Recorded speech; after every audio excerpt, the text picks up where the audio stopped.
Welcome to the fifth of 6 sections of the History of Libraries course. You can find the online materials at eduscapes.com/history/contemporary.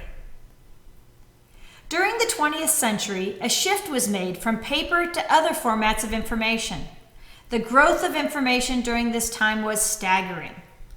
Libraries were impacted by war, poverty, and an array of social and political issues. Services expanded to include those with special needs, those living in remote areas, and recent immigrants speaking many languages. Libraries expanded their missions to include everything from story hour to homework help and science fairs. Rapid changes in technology affected communication and the formats of information. It also had a tremendous impact on library management, including automation of library systems, circulation, and reserves. The reference interview shifted multiple times from face-to-face to telephone-based to web-based tools. The ability to instantly access information around the world changed how people viewed information. From basic reference questions to scholarly searches, library users could instantly connect with libraries and resources by the end of the 20th century. Virtual libraries allowed librarians to reach beyond the walls of the library, including websites, social networks, and online reference services through chat and video conferencing.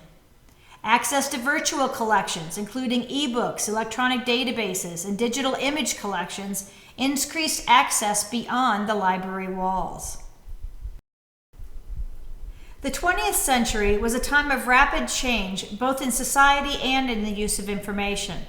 It was a time of both construction and destruction.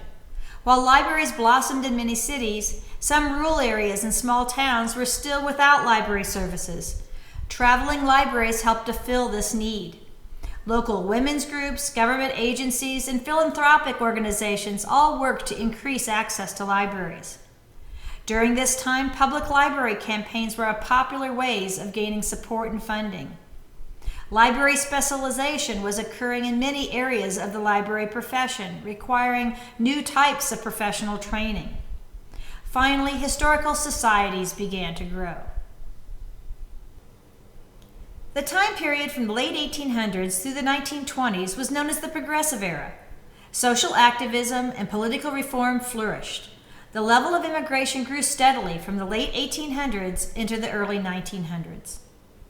Beginning in the late 1800s, public librarians saw the assimilation of immigrants as a major role for the public library. Regardless of their motives, most approaches during this time focused on Americanization of new immigrants. In other words, teaching English, educating patrons in American culture, promoting American citizenship, and assisting new immigrants in making good decisions regarding political processes. Library outreach programs were used to foster reading and education, as well as basic life skills, including personal hygiene and finance. The approach was paternalistic, viewing new immigrants like lost souls needing basic services. Also during this time, migration within the country became an issue. Rural African Americans from the South were migrating north to cities like St. Louis and Detroit. However, the larger focus in terms of libraries was for African Americans in the South. Steamboats became a popular way to cross the ocean in the late 1800s. Because of the long voyage, libraries were used as a form of entertainment for guests. The American Library Association established the Library War Service during World War I. This project began with the creation of the Committee on Mobilization and War Service Plans in 1917. The committee was asked by the U.S. War Department to provide library services to soldiers and sailors around the world. Library camps were established. Adult education became a focus in libraries in the 1920s. Also, corporate libraries were being developed as the research departments and corporations grew. Books have always played a role in schools. However, until the turn of the century, school libraries were often informal in nature. During the early 1900s, school libraries were increasingly impacted by government authorities and professional organizations. Children's libraries also gained popularity within public libraries. People began to recognize the need to provide services to a broad range of people, including those with special needs. The 1930s was a decade of outreach and expansion for libraries and librarians, both physically and intellectually. In particular, young librarians became involved with issues such as supporting intellectual freedom and creating library unions. Although libraries were being used by the public, they weren't attracting the masses of common men like many had envisioned. Librarians were ready for a new mission. Partly as a reaction to book burning in Europe, American libraries began focusing on promoting free access to information and the people's right to know. The Library Bill of Rights was drafted to take a stand against the growing tide of censorship. The Great Depression was also a time of growth in libraries. Groups like the Tennessee Valley Authority, Civilian Conservation Corps, and Work Progress Administration supported libraries.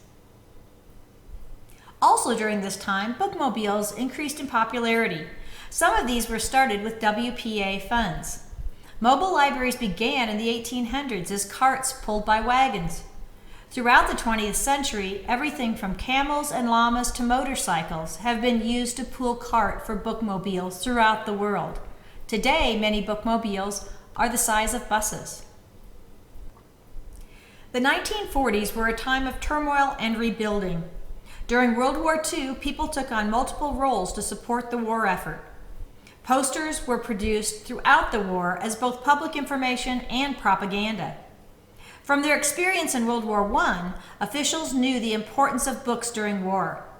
In 1941, the Victory Book Campaign collected and distributed millions of books to military units, including shipboard libraries.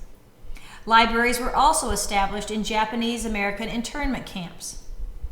Unfortunately, during this time, many libraries were destroyed during the war.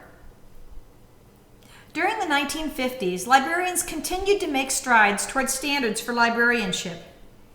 During this Cold War period, individual thinking was being scrutinized. People were worried that communists might subvert schools, libraries, and other institutions. Librarians continued to promote their mission of a man's right to know in both formal and informal ways. At the same time that information was being suppressed by the government and other agencies, the civil rights movement was gaining momentum. People were questioning the practice of segregation and actively promoting change. During the 1950s, librarians began to take a more active role in promoting general public awareness, in addition to library-specific interests. The first National Library Week was celebrated in 1958. Many libraries expanded during this time, including hospital, academic, presidential, state, and provincial libraries. Financial support for libraries was also growing. The 1960s were a decade of global change that featured protest movements and calls for social change. Libraries were part of this cultural movement. While some groups were protesting the war in Vietnam, others were dealing with issues related to desegregation. Library collections were expanded to include audiovisual materials. New resource-based educational practices focusing on self-directed learning and individualized instructions made school libraries even more important places for learning. The 1970s were an uncomfortable time for librarians as they once again looked for a sense of identity. The American Library Association and other library-oriented organizations realized the importance of advocacy. In 1973, the first National Legislative Day was held. Then, in the mid-1970s, the Read poster campaign began. During the 70s, many organizations arose to meet the needs of specific library communities, such as a gay, lesbian, bisexual, and transgendered group. In addition, associations related to indigenous people were formed in many countries. Online public access catalogs were introduced and grew rapidly. The 1980s were a time for introspection. Libraries and library associations were looking back on issues facing the worlds of libraries and asking deep questions about purpose and futures. Topics including diversity and censorship were on the forefront, and interest in information literacy was growing. From Apple IIe's to fax machines, technology became a common tool in libraries. Advocacy continued to play an important role. During the 1990s, technology changed rapidly. Electronic databases became common information resources, and the internet was a major tool for information sharing. Issues of equity, digitization, digital divide, disabilities, and advocacy were all being discussed. The 2000s were a time of unrest, with issues of civil liberties and the destruction of libraries through human and natural disasters on people's minds. The recession contributed to a downturn in funding and support for libraries. The events of September 11, 2001, and U.S. legislation restricting intellectual freedom and civil liberties once again brought the American Library Association to action. Not since the McCarthy hearings of the 1950s and the social movements of the 1960s were librarians so involved in a cause. Librarians were also involved with topics related to digitization, social media, and dealing with library destruction. The decade ended with an economic downturn and protests related to library closures and funding. This has simply been an introduction to the materials that are available online. Please go to the website to learn more about this interesting time in library history.